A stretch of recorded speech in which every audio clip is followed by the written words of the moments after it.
एडुटेरिया बिहार तथ्य संग्रह। This is Santu Kumar.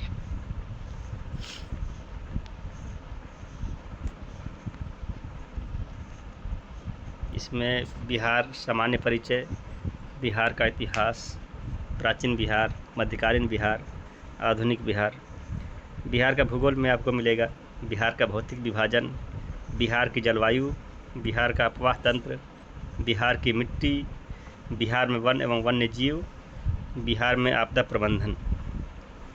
इसी प्रकार बिहार की अर्थव्यवस्था में आपको देखने को मिलेगा कृषि, पशुपालन, खनिज, ऊर्जा, उद्योग, परिवहन, बिहार में पर्यटन, बिहार की जनगणना 2011, बिहार की राज्य व्यवस्था के अंतर्गत राज्यपाल, विधान परिषद, विधानसभा, मुख्यमंत्री, स्थानीय स्वशासन, न्यायपालिका, प्रशासनिक व्यवस्था।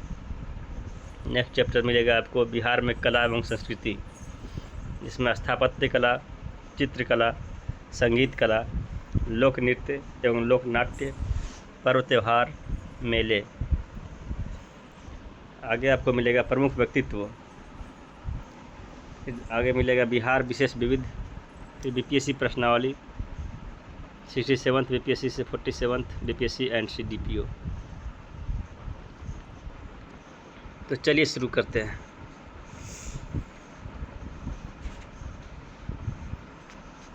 सामान्य परिचय। नामकरण। 12वीं सदी में बौद्ध विहारों की बहुलता के कारण इस क्षेत्र का नाम बिहार पड़ा। बौद्ध अनुयायियों के प्रार्थना स्थल को विहार कहा जाता था। इनमें बौद्ध भिक्षु निवास करते थे। भौगोलिक स्थिति। बिहार उत्तर पूर्व भारत में स्थित है। बिहार का उत्तरी अक्षांश 27 डिग्री 31 मिनट 15 सेकेंड से बिहार का अक्षांशीय विस्तार 24 degree 10 minute 24 degree 20 minute 10 second से 27 डिग्री 31 मिनट 15 सेकेंड है एवं बिहार 83 डिग्री 19 मिनट 50 सेकेंड पूर्वी देशांतर से 88 डिग्री 17 मिनट 40 सेकेंड पूर्वी देशांतर पर अवस्थित है। यानी बिहार का अक्षांशीय विस्तार 24-20-10 से 27-31-15 नॉर्थ एवं देशांतरी विस्तार 83-19-50 पूर्वी से 88-17-40 ईस्वी तक ईस्टर्न तक है। बिहार राज्य की आकृति आयताकार है। 12 दिसंबर 1911 को दिल्ली दरबार में पृथक बिहार प्रांत बनाने की घोषणा की गई। 22 मार्च 1912 ईस्वी को बिहार उड़ीसा सहित प्रांत का गठन की अधिसूचना या घोषणा की गई। इसीलिए 22 मार्च को बिहार दिवस मनाया जाता है। 1 अप्रैल 1912 ईस्वी को बिहार उड़ीसा सहित प्रांत का गठन हुआ विधिवत। 1 अप्रैल 1936 ईस्वी को बिहार एवं उड़ीसा अलग अलग राज्य बने। यानी 1 अप्रैल को 1936 को बिहार से उड़ीसा अलग हो गया। 15 नवंबर 2000 ईस्वी को बिहार का अंतिम विभाजन हुआ, जिससे झारखंड एक नए राज्य के रूप में अस्तित्व में आया। 46% भूभाग के साथ झारखंड भारत का 28वां राज्य बना। बिहार का स्थापना दिवस 22 मार्च को मनाया जाता है। बिहार का क्षेत्रफल 94,163 वर्ग किलोमीटर है। भारत के कुल क्षेत्रफल का 2.86% संपूर्ण भारत के क्षेत्रफल का बिहार है। भारत का 12वां सबसे बड़ा राज्य बिहार है क्षेत्रफल के अनुसार। कुल जनसंख्या 2011 की जनगणना के अनुसार 10,40,99,452 है। भारत की कुल जनसंख्या का 8.6%। 2011 की जनगणना के अनुसार भारत की कुल जनसंख्या का 8.6% जनसंख्या बिहार में निवास करती है। भारत का तीसरा सबसे बड़ा राज्य जनसंख्या के अनुसार बिहार है। बिहार की लंबाई उत्तर से दक्षिण 345 किलोमीटर है। बिहार की चौड़ाई पूरब से पश्चिम 483 किलोमीटर है। उत्तर से दक्षिण 345 किलोमीटर और पूरब से पश्चिम 483 किलोमीटर। समुद्र तल से ऊंचाई 173 फीट यानी 53 मीटर। बिहार की समुद्र तल से ऊंचाई 173 फीट यानी 53 मीटर। बिहार में औसत वर्षा 112 सेंटीमीटर होती है। प्रशासनिक विभाजन। बिहार में प्रमंडलों की संख्या 9, जिलों की संख्या 38, जिसमें 38वां जिला अरवल है जो कि जहानाबाद से अलग हुआ है। अनुमंडल की संख्या 101 है। प्रखंड सह अंचल 534 है। पंचायत 8067 है। नगर निगम 19 है, जिसे 19वां नगर निगम सहरसा है। नगर परिषद 88 है, जबकि नगर पंचायत 154 है। नगर पंचायत 154।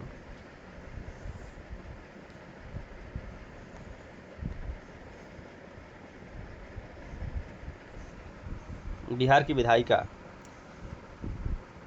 बिहार में पुलिस जिला 40 है, 38 प्रशासनिक जिला एवं 2 पुलिस जिला है, जिसमें बगहा पश्चिम चंपारण में और नवगछिया भागलपुर में अवस्थित है। बिहार का विधानमंडल द्विसदनीय है, यानी यहाँ विधानसभा है और विधान परिषद भी है। बिहार में विधानसभा की सीटों की संख्या 243 है, 243, और विधान परिषद सीटों की संख्या 75 है। बिहार में लोकसभा सीटों की संख्या 40 है तथा बिहार में राज्यसभा सीटों की संख्या 16 है, यानी बिहार से कुल 56 संसदीय सीट बिहार में संसदीय सीट है। बिहार विधानसभा में कुल आरक्षित सीटों की संख्या 40 है, यानी बिहार विधानसभा में 40 सीटें आरक्षित की गई है। अनुसूचित जाति के लिए 38, यानी SC के लिए 38। अनुसूचित जनजाति के लिए आरक्षित सीट 2 है, जो कटोरिया और मनिहारी है। 2 विधानसभा सीट ST के लिए आरक्षित है, कटोरिया और मनिहारी। लोकसभा में अनुसूचित जाति हेतु आरक्षित सीटों की संख्या 6 है, यानी लोकसभा में SC के लिए 6 सीटें हैं, जबकि ST के लिए एक भी नहीं। ये 6 सीटें लोकसभा के लिए है गोपालगंज, हाजीपुर, समस्तीपुर, जमुई, गया एवं सासाराम।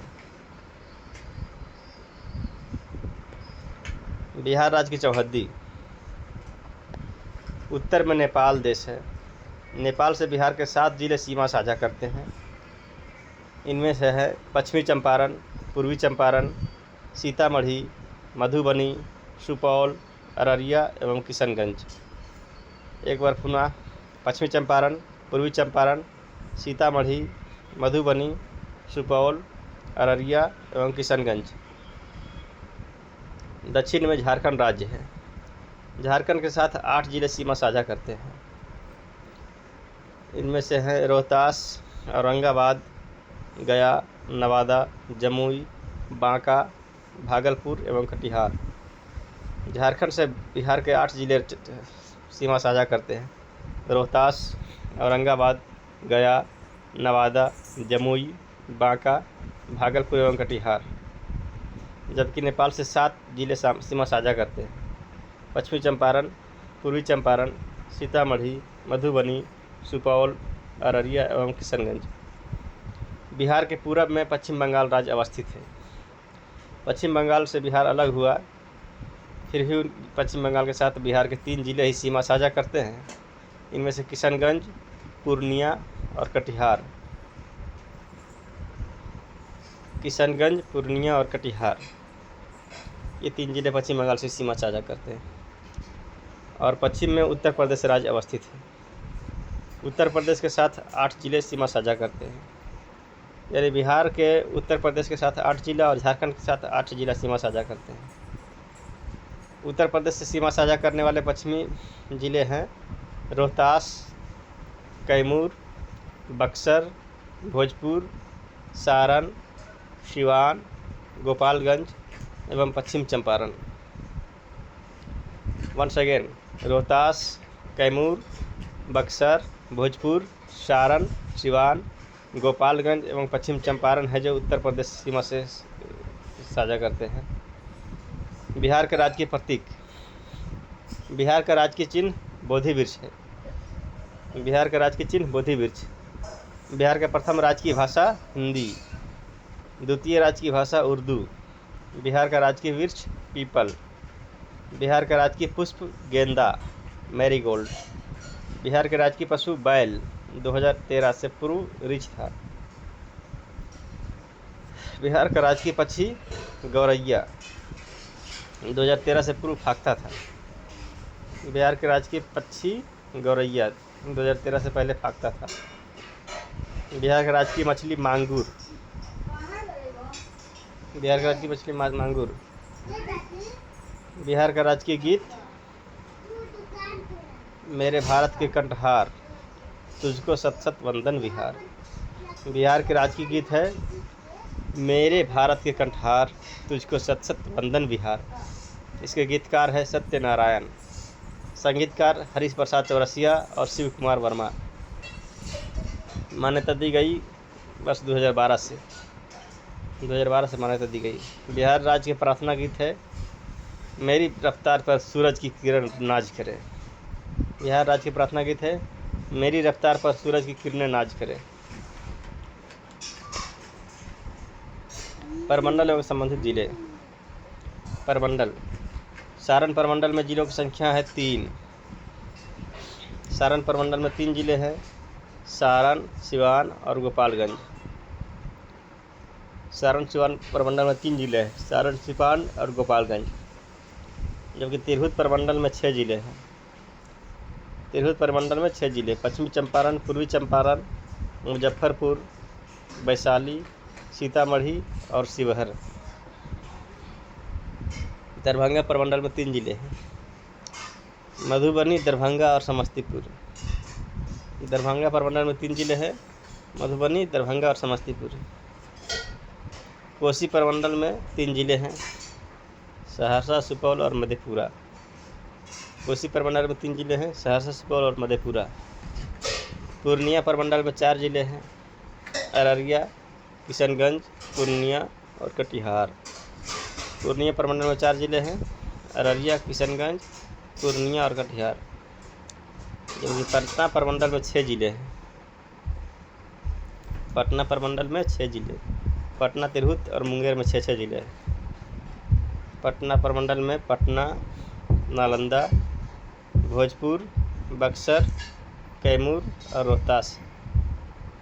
पटना प्रमंडल में है पटना, नालंदा, भोजपुर, बक्सर, कैमूर और रोहतास। मगध प्रमंडल में 5 जिले हैं,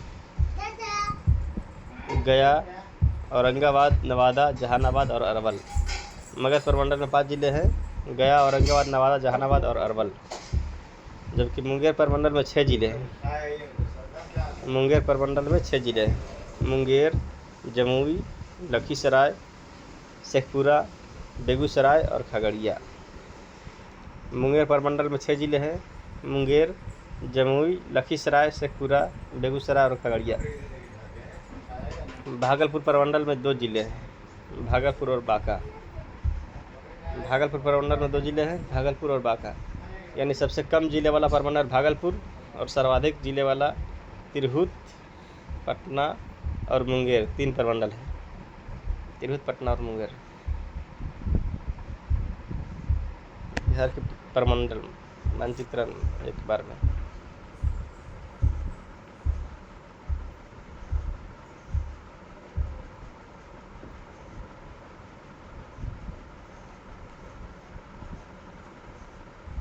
बिहार का इतिहास।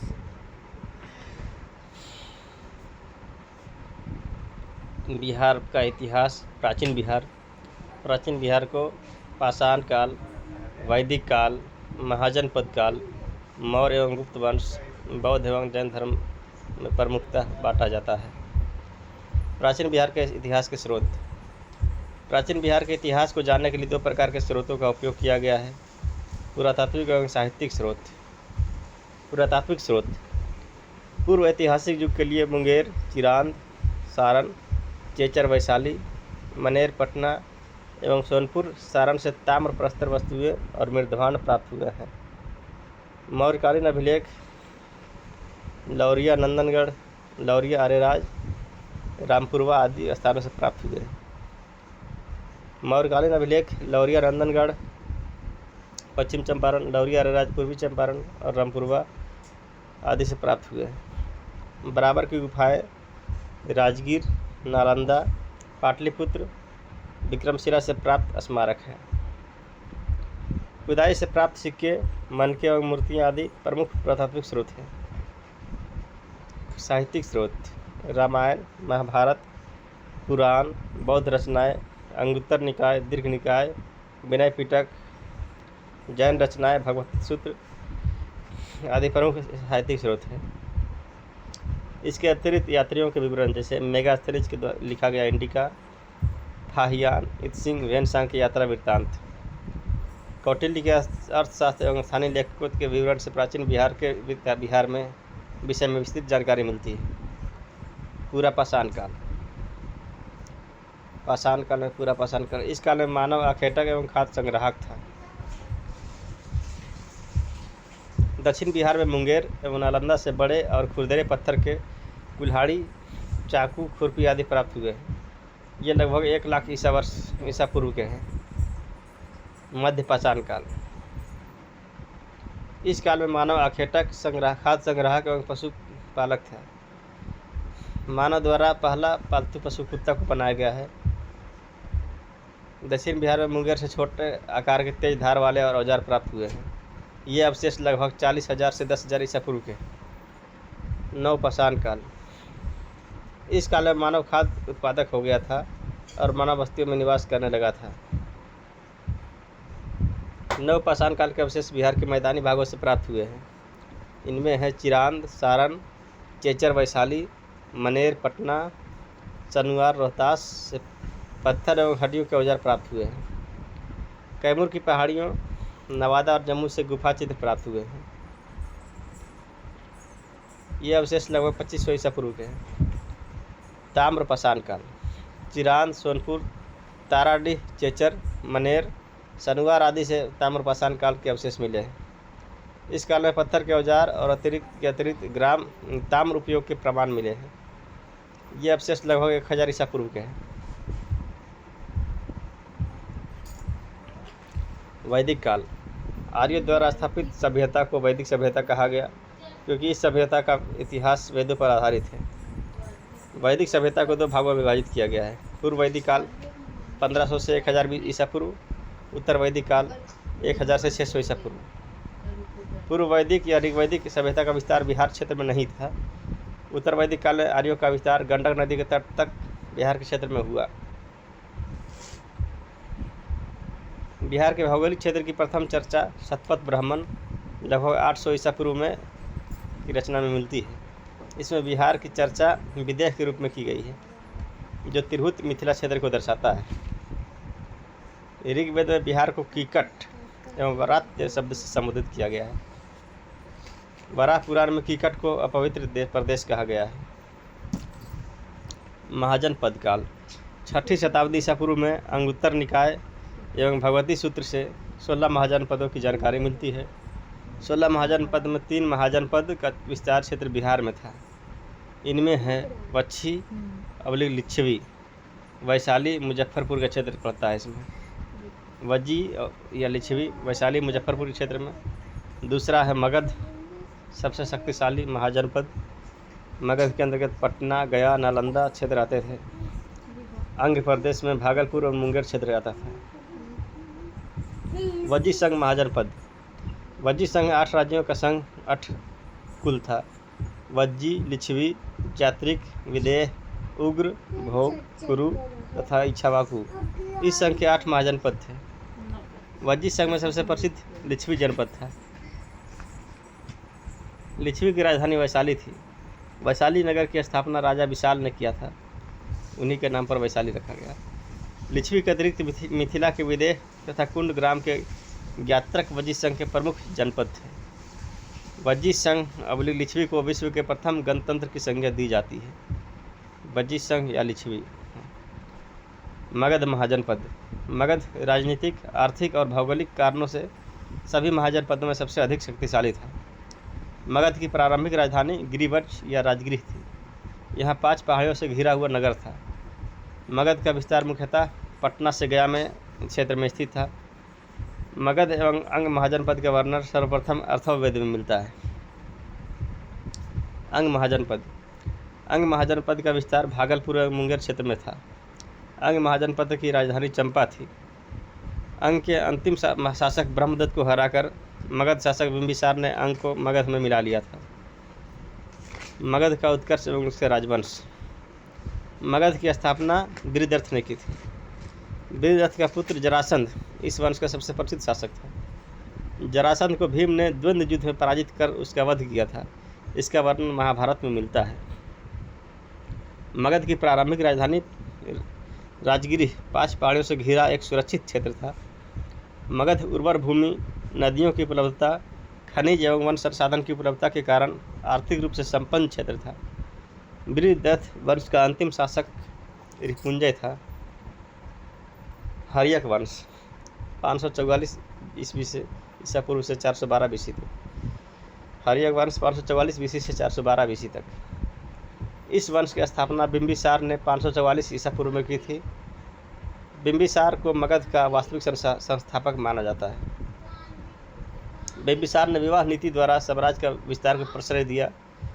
उसकी पहली पत्नी कौशल देवी कौशल की राजकुमारी थी। इस विवाह से उसे दहेज में काशी का क्षेत्र प्राप्त हुआ। उसकी दूसरी पत्नी चेल्लाना थी। चेल्लाना लिच्छवी के राजा चेटक की पुत्री थी। उसकी तीसरी पत्नी क्षेमा पंजाब के मद्र की राजकुमारी थी। बिंबिसार ने अवंती के शासक चंद्रप्रद्योत के साथ मैत्री संबंध बनाया।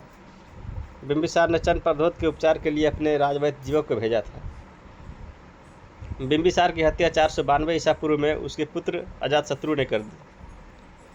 अजातशत्रु 492 से 460 ईसा पूर्व। बिंबिसार के बाद हर्यक वंश का शासक अजातशत्रु बना।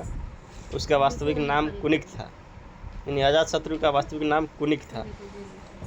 बिंबिसार एवं कौशल देवी की मृत्यु के बाद कौशल के राजा प्रसेनजीत ने काशी वापस ले लिया, जिस कारण प्रसेनजीत का संघर्ष अजातशत्रु से हुआ। अंततः अजातशत्रु ने प्रसेनजीत को पराजित कर काशी पर अधिकार कर लिया। बाद में अजातशत्रु का विवाह प्रसेनजीत की पुत्री वाजिरा से हो गया। अजातशत्रु ने वज्जी संघ एवं मल्लों को पराजित किया। अजातशत्रु प्रारंभ में जैन धर्म को मानता था, बाद में उसने बौद्ध धर्म को अपना लिया। अजातशत्रु ने 483 ईसा पूर्व में राजगिरा की सप्तपर्णी गुफा में प्रथम बौद्ध संगीति का आयोजन करवाया। सिंहन अनुश्रुति के अनुसार 460 ईसा पूर्व में उदयन ने अपने पिता अजातशत्रु की हत्या कर दी। उदयन ने अपनी राजधानी राजगिरा से पाटलिपुत्र गंगा, सोन एवं गंडक के संगम तट पर स्थानांतरित किया। उदयन के 3 पुत्र अनिरुद्ध, मुंडक एवं नागदशक थे। नागदशक इस वंश का सबसे अंतिम शासक था। शिशुनाग वंश।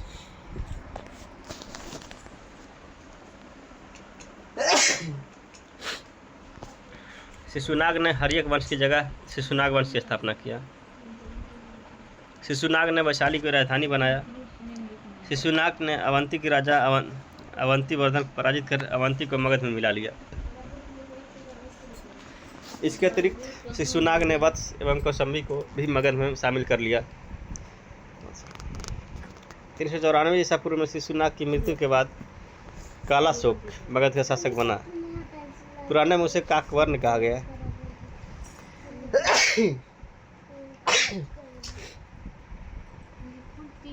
कालाशोक के समय मगध की राजधानी पुनः पाटलिपुत्र हो गई। कालाशोक ने 383 ईसा पूर्व में वैशाली में द्वितीय बौद्ध संगीति का आयोजन कराया। कालाशोक ने 383 ईसा पूर्व में वैशाली में द्वितीय बौद्ध संगीति का आयोजन करवाया। कालाशोक की मृत्यु के बाद उसके 10 पुत्रों ने शासन चलाया। शिशुनाग वंश का अंतिम शासक नंदीवर्धन था। नंद वंश 344 से 321 ईसा पूर्व। 344 से 321 ईसा पूर्व।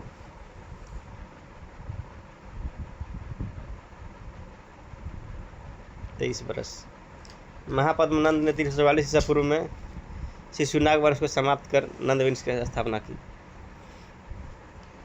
महापद्मनंद ने एक राट अथवा एक छत्र की उपाधि धारण की। पाली ग्रंथों में महापद्मनंद को उग्रसेन कहा गया है। पुराने में उसे परशुराम का दूसरा अवतार बताया गया है। महापद्मनंद ने पांचाल, इक्ष्वाकु, काशी, अस्मक, कलिंग, मैथिल आदि राज्य को पराजित कर मगध साम्राज्य का विस्तार किया। अब तक 321 ईसा पूर्व तक के काल में मगध का सर्वाधिक विस्तार महापद्मनंद के समय हुआ था। व्याकरण के महान विद्वान पाणिनि महापद्मनंद के समकालीन थे। पाणिनि महापद्मनंद के समकालीन थे। इस वंश का अंतिम शासक घनानंद हुआ। घनानंद के समय ही यूनानी शासक सिकंदर ने भारत पर आक्रमण 326 ईसा पूर्व में किया था। नंद वंश आर्थिक और सैन्य रूप से काफ़ी संपन्न था। मगध की सैन्य शक्ति के डर से ही सिकंदर की सेना ने व्यास नदी पार करने से इनकार कर दिया था। घनानंद ने अपने दरबार में महान विद्वान ब्राह्मण चाणक्य का अपमान किया था। चाणक्य ने चंद्रगुप्त मौर्य की सहायता से घनानंद की हत्या करवा दी। नंद वंश के पतन के बाद चंद्रगुप्त मौर्य के नेतृत्व में मौर्य वंश की स्थापना हुई। मौर्य वंश 321 ईसा पूर्व से 184 ईसा पूर्व 321 से 184 ईसा पूर्व। चंद्रगुप्त मौर्य 321 ईसा पूर्व से 298 ईसा पूर्व। जस्टिन एवं स्ट्रैबो ने चंद्रगुप्त मौर्य को सेंटोकोट्स कहा, जिसकी पुष्टि विलियम जोन्स ने भी की थी। प्लूटार्क एवं एरियन ने चंद्रगुप्त मौर्य को एंड्रोकोट्स के रूप में चिन्हित किया है।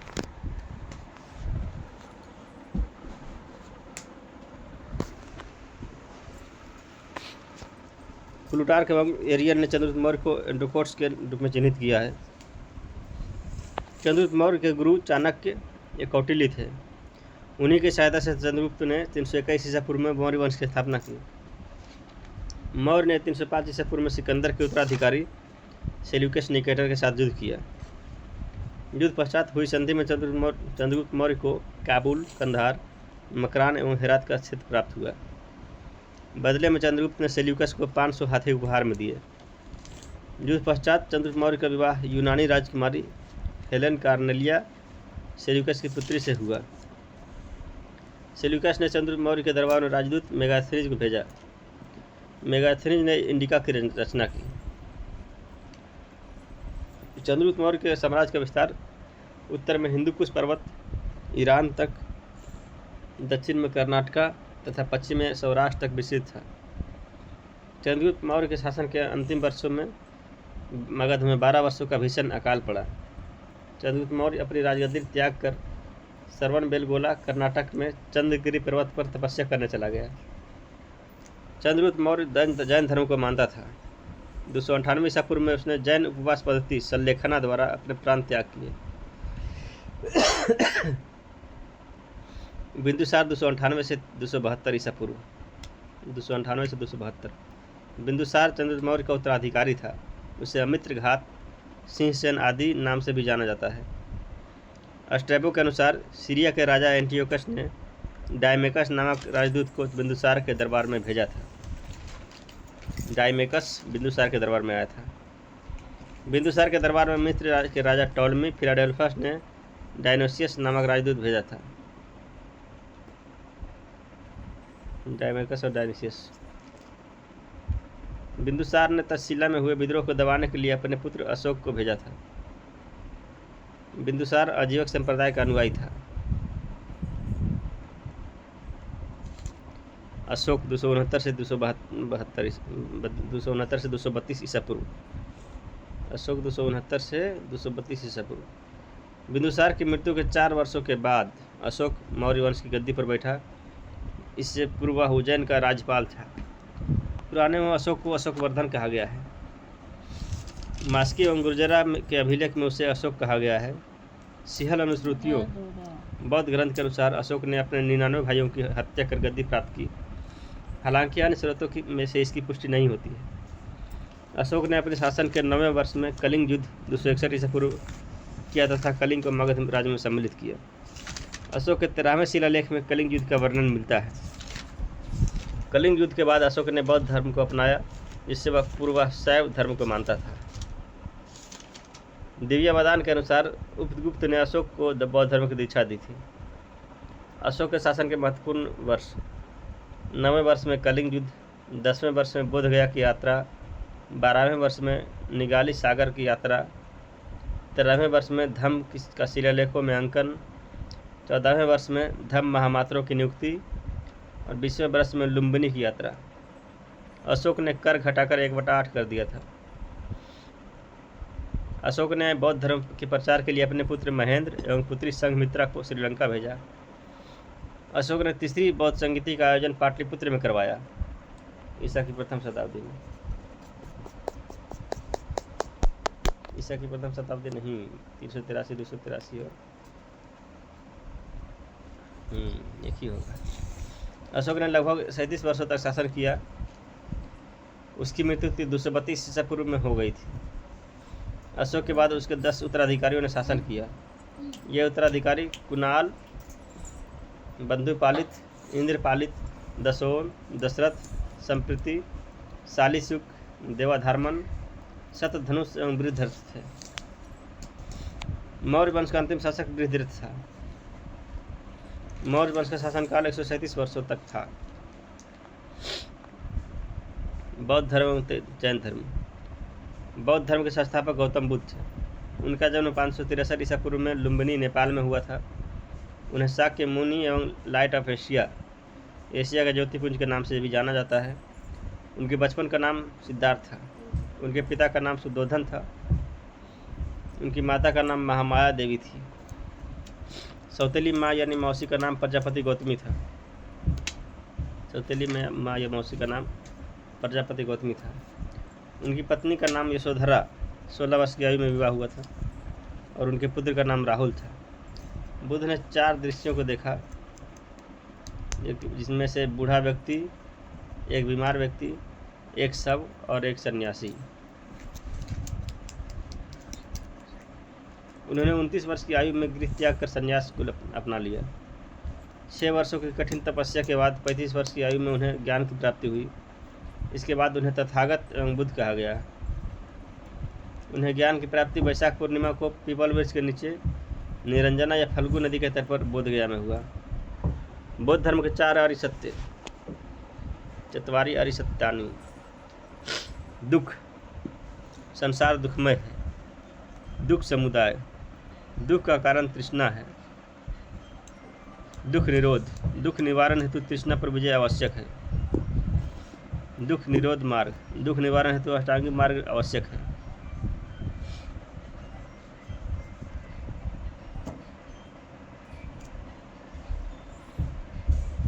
बौद्ध धर्म का अष्टांगिक मार्ग: सम्यक दृष्टि, सम्यक संकल्प, सम्यक वाक, सम्यक कर्म, सम्यक आजीव, सम्यक व्यायाम, सम्यक स्मृति एवं सम्यक समाधि।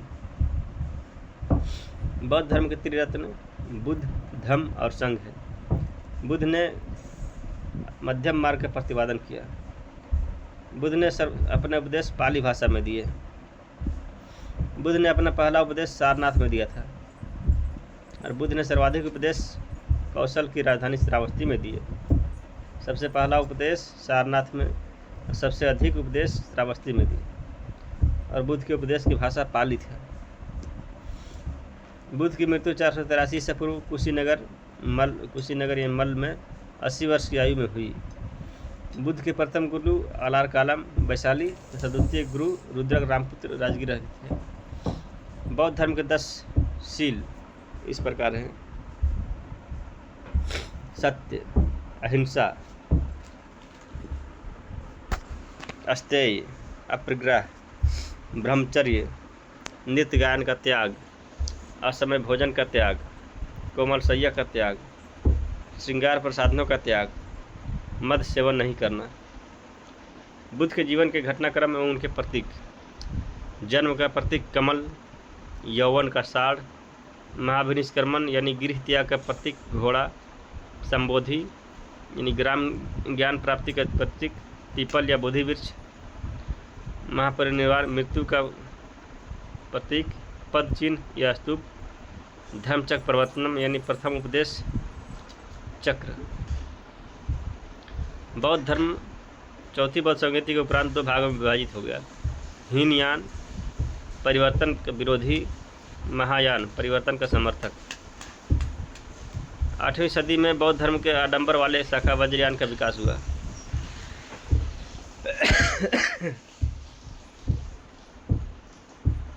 बौद्ध धर्म के त्रिपिटक। शुद्ध पिटक बुद्ध के उपदेशों का संकलन है। शुद्ध पिटक में सबसे बृहद पिटक जिसका संकलन आनंद ने किया। विनय पिटक संघ के नियमों का संकलन। सबसे लघुतम पिटक जिसका संकलन उपाली ने किया। अभिधम पिटक बुद्ध के दार्शनिक विचारों का संकलन। इस पिटक का संकलन मोगलीपुत्तिस ने किया। बौद्ध संगीति यह सभा प्रथम बौद्ध संगीति 483 ईसा पूर्व। राजगिरी शासक अजातशत्रु, अध्यक्ष महाकश्यप। इसकी विशेषताएं शुद्ध पिटक विनय पिटक की रचना हुआ। प्रथम संगीति में शुद्ध पिटक विनय पिटक की रचना। द्वितीय बौद्ध संगीति 383 ईसा पूर्व में। स्थान वैशाली, शासक कालाशोक, अध्यक्ष सभाकामी, महासंघिक एवं अवस्थावीर के रूप में विभाजन हुआ इसमें। तृतीय बौद्ध संगीति 251 ईसा पूर्व अशोक के शासनकाल में हुआ था, पाटलिपुत्र में। तृतीय बौद्ध संगीति 251 ईसा पूर्व। स्थान पाटलिपुत्र, शासक अशोक, अध्यक्ष मोगलीपुत्तिस और इसके विशेषताएं अभिधम पिटक का संकलन। चतुर्थ बौद्ध संगीति ईसा की प्रथम शताब्दी। स्थान कुंडलवन कश्मीर, शासक कनिष्क, अध्यक्ष वसुमित्र या शुभघोष। विशेषताएं महायान हीनयान विभाजन हुआ। बौद्ध धर्म का परम लक्ष्य है निर्वाण की प्राप्ति। बुद्ध के पुनर्जन्म की कथा जातक कथा में मिलती है। चैत्य स्तूप एवं विहार से क्या तात्पर्य है। चैत्य है बौद्ध धर्म का पूजा स्थल। स्तूप बौद्ध धर्म में पवित्र अवशेषों का संग्रह स्थल। विहार है बौद्ध भिक्षुओं का निवास स्थान। जैन धर्म के संस्थापक ऋषभदेव थे। वे जैन धर्म के प्रथम तीर्थंकर थे। उन्हें आदिनाथ या वृषभनाथ भी कहा जाता है। जैन धर्म में कुल 24 तीर्थंकर हुए। 23वें तीर्थंकर पार्श्वनाथ थे। इनका जन्म काशी में हुआ था। उनके पिता अश्वसेन काशी के राजा थे। उन्हें ज्ञान की प्राप्ति सम्मेद पर्वत पर हुई थी। उन्होंने 4 महाभारत की शिक्षा दी। सत्य, अहिंसा, अस्तेय एवं अपरिग्रह। महावीर स्वामी जैन धर्म के 24वें तीर्थंकर थे। महावीर स्वामी को जैन धर्म का वास्तविक संस्थापक माना जाता है। उनका जन्म 540 ईसा पूर्व में, कुछ जगह 499 ईसा पूर्व में माना गया है। कुंडल ग्राम वैशाली में हुआ था। NCERT में 499 ईसा पूर्व में ही दिया है। महावीर के पिता सिद्धार्थ जातक गुरु के प्रधान थे। उनकी माता त्रिशिला लिच्छवी गणराज की राजकुमारी थी। उनकी पत्नी का नाम यशोदा था। उनकी पुत्री का नाम प्रियदर्शनी अनुजा प्रियदर्शी था। उनके जमाता या दामाद का नाम जमाली थे या जमाली था। उन्होंने 30 वर्ष की आयु में गृह त्याग किया। 12 वर्षों के कठोर तप के बाद 42 वर्ष की आयु में उन्हें कैवल्य या ज्ञान की प्राप्ति जिरिम्भिक ग्राम में रिजु पालिका नदी के तट पर साल वृक्ष के नीचे हुई। जैन धर्म के त्रिरत्न बौद्ध धर्म में भी था, जैन धर्म में भी है। जैन धर्म के त्रिरत्न बौद्ध धर्म त्रिपिटक, जैन धर्म त्रिरत्न। सम्यक दर्शन, सम्यक ज्ञान और सम्यक आचरण। सम्यक दर्शन, सम्यक ज्ञान और सम्यक आचरण। जैन धर्म के 5 महाव्रत। सत्य, झूठ नहीं बोलना। अहिंसा, हिंसा नहीं करना। अस्तेय, चोरी नहीं करना। अपरिग्रह, धन का संग्रह नहीं करना। ब्रह्मचर्य, इंद्रियों को वश में करना। 5वां महाव्रत ब्रह्मचर्य महावीर स्वामी द्वारा प्रतिपादित किया गया। अनेकांतवाद या स्यादवाद या सप्तभंगी ज्ञान सिद्धार्थ के संबंध जैन धर्म से। महावीर स्वामी ने अपना पहला उपदेश राजगृह में दिया। जैन धर्म के तीर्थंकर एवं उसके प्रतीक। प्रथम तीर्थंकर ऋषभदेव, बैल या वृषभ। द्वितीय तीर्थंकर अजितनाथ, हाथी। 23वें तीर्थंकर पार्श्वनाथ, सर्प। और 24वें तीर्थंकर महावीर, सिंह। महावीर स्वामी के अतिरिक्त 12वें तीर्थंकर वासुपूज्य का जन्म बिहार में हुआ। जैन संगीतियाँ। प्रथम जैन संगीति 310 ईसा पूर्व में हुआ था पाटलिपुत्र बिहार में। शासक चंद्रगुप्त मौर्य, अध्यक्ष अस्तुलभद्र का। विशेषताएं: दिगंबर और श्वेतांबर में जैन धर्म का विभाजन हुआ। प्रथम बौद्ध संगीत जैन संगीति में ही जैन धर्म के 12 अंगों का संकलन किया गया।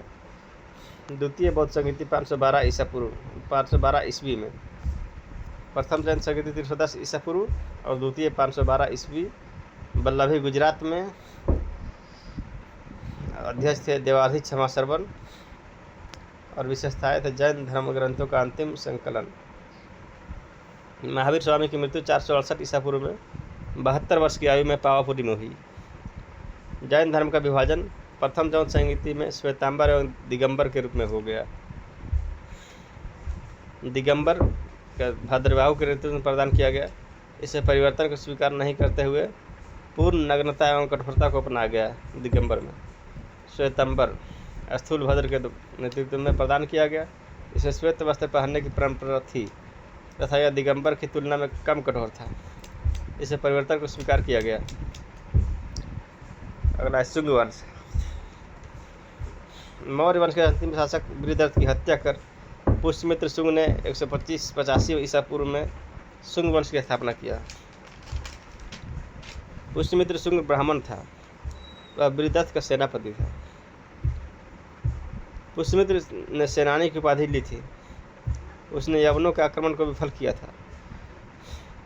पुष्यमित्र ने 2 अश्वमेध यज्ञ करवाए। इसमें पुरोहित पतंजलि थे। यानी पुष्यमित्र शुंग का पुरोहित पतंजलि थे। पुष्यमित्र की मृत्यु के बाद उनका पुत्र अग्निमित्र 148 ईसा पूर्व में राजा बना। कालिदास के नाटक मालविकाग्निमित्रम में अग्निमित्र एवं मालविका का वर्णन मिलता है। इस वंश का अंतिम शासक देवभूति था। कण्व वंश। कण्व वंश की स्थापना वसुमित्र ने देवभूति की हत्या कर दी थी। कण्व वंश की स्थापना वसुमित्र ने देवभूमि की हत्या कर की थी। शुंग के बाद कण्व। वसुमित्र शुंगों के अमात्य या मंत्री थे। वसुमित्र शुंगों के अमात्य या मंत्री थे। कण्व वंश ब्राह्मण वंश था। इस वंश का अंतिम शासक सुशर्मा था। सातवाहन वंश के संस्थापक श्रीमुख ने सुशर्मा की हत्या कर कण्व वंश का अंत कर दिया।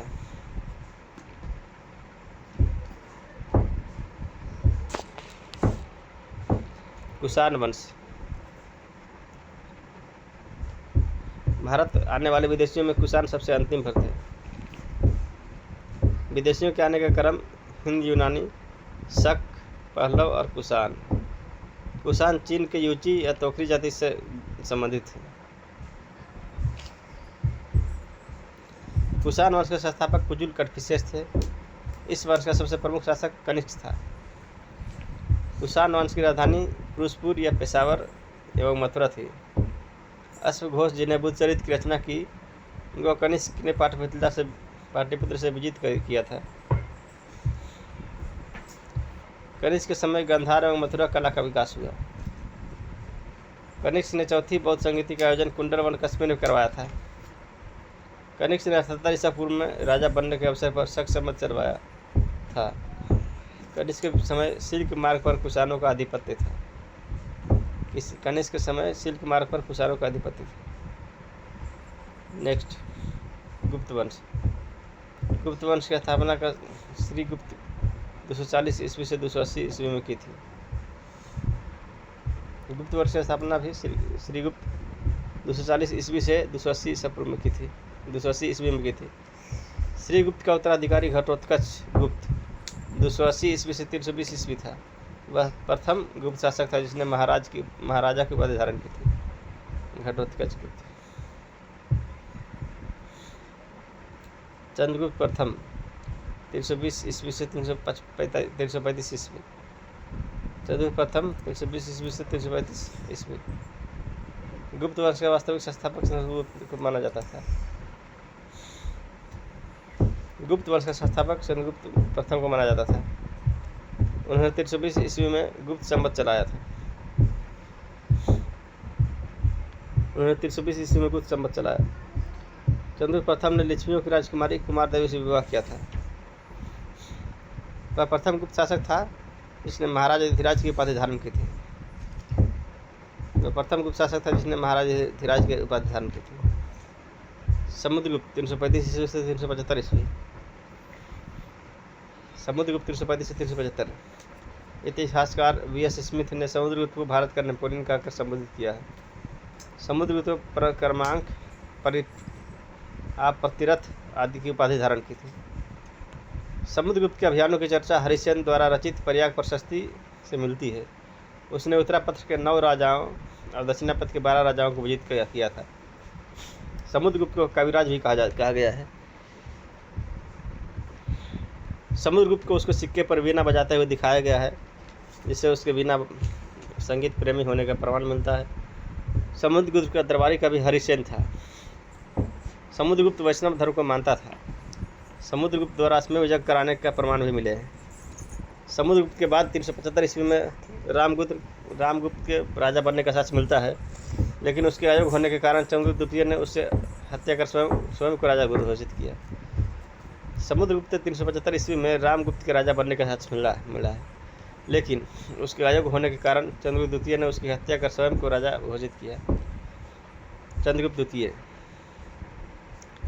चंद्रगुप्त द्वितीय ने शकों को पराजित कर 389 ईस्वी में विक्रमादित्य की उपाधि धारण की। चंद्रगुप्त द्वितीय ने देवगुप्त, देवराज, देवर्षि आदि की उपाधि भी धारण की थी। चंद्रगुप्त द्वितीय ने ध्रुव देवी एवं कुबेरनाग से विवाह किया था। कुबेरनाग से उत्पन्न पुत्री प्रभावती गुप्त का विवाह वाकाटक नरेश रुद्रसेन द्वितीय के साथ हुआ। रुद्रसेन की मृत्यु के बाद प्रभावती ने अपने अल्पवयस्क पुत्रों की संरक्षिका के रूप में शासन किया। उस दौरान प्रभावती ने चंद्रगुप्त द्वितीय की सहायता से गुजरात और काठियावाड़ पर विजय प्राप्त की।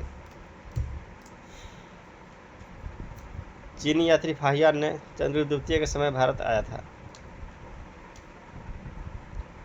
फाहियान भारत में 14 वर्ष 399 से 414 ईस्वी तक रहा था। चंद्रगुप्त द्वितीय को मेहरौली लौह स्तंभ में चंद्र नाम से संबोधित किया गया है।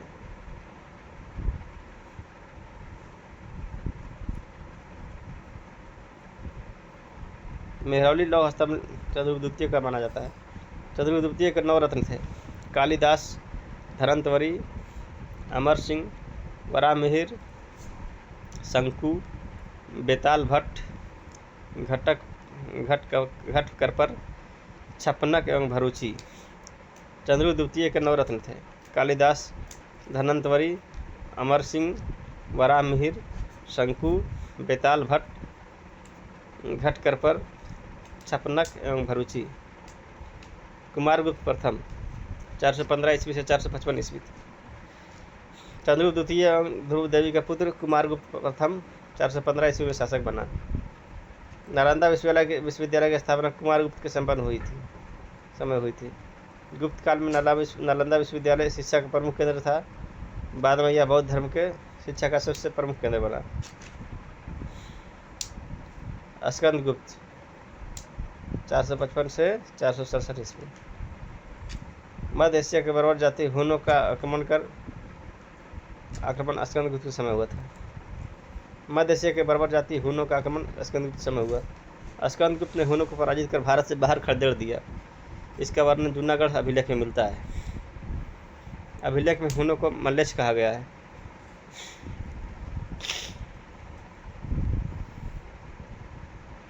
स्कंदगुप्त ने चंद्रगुप्त मौर्य द्वारा निर्मित सुदर्शन झील का पुनरुद्धार करवाया था। स्कंदगुप्त ने शक्रादित्य की उपाधि धारण की थी। गुप्त वंश का अंतिम शासक विष्णुगुप्त था।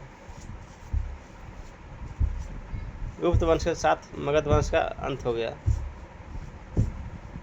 इतिहासकार V.S. स्मिथ ने सांस्कृतिक उपलब्धियों के कारण गुप्त काल को स्वर्ण युग की संज्ञा दी है। पाल वंश की स्थापना गोपाल ने किया था। गोपाल ने उदंतपुरी विश्वविद्यालय की स्थापना बिहार शरीफ में की थी। इस वंश का सबसे प्रमुख शासक धर्मपाल था। धर्मपाल ने विक्रमशिला विश्वविद्यालय भागलपुर की स्थापना की। सोमपुर महाविहार वर्तमान में बांग्लादेश में है। इसका निर्माण भी धर्मपाल ने करवाया था। सोपुर बांग्लादेश। धर्मपाल ने द्विपक्षीय संघर्ष में प्रतिहार और राष्ट्रकूटों से संघर्ष किया था। धर्मपाल प्रतिहार शासक वत्स राज से पराजित हुआ। बाद में धर्मपाल ने राष्ट्रकूट शासक ध्रुव और प्रतिहार शासक वत्स राज को पराजित किया। उसने कुछ समय के लिए कन्नौज पर अधिकार भी किया। धर्मपाल ने उत्तराधिकार स्वामी की उपाधि धारण की। धर्मपाल ने उत्तरापथ स्वामी की उपाधि धारण की।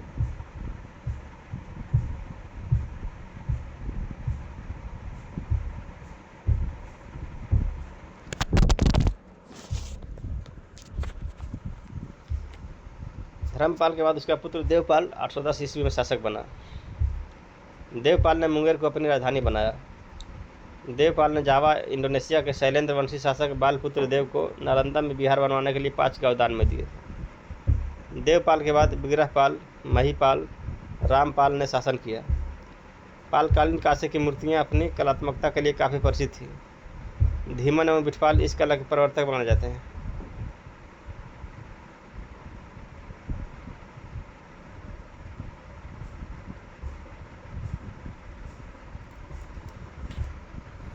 प्राचीन बिहार के इतिहास में विभिन्न वंश शासक और उनकी राजधानी। बृहदर्थ राजधानी था। गिरिवज राजगिरा मगध की प्रारंभिक राजधानी। बिंबिसार राजधानी गिरिवज या राजगिरा। उदयन पाटलिपुत्र। शिशुनाग वैशाली। कालाशोक पाटलिपुत्र। नंदवंश पाटलिपुत्र। मौर्य वंश पाटलिपुत्र।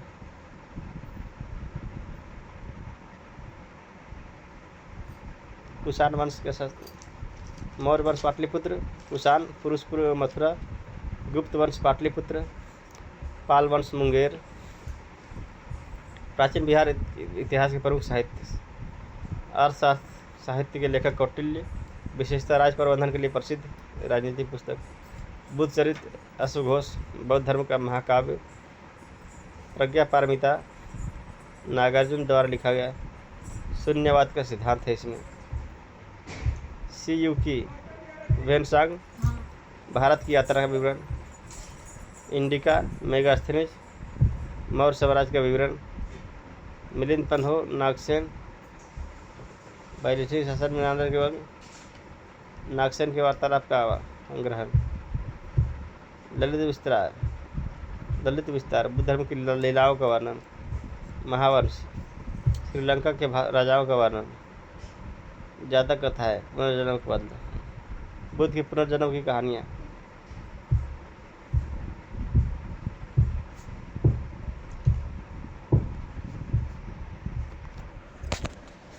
प्राचीन बिहार खत्म।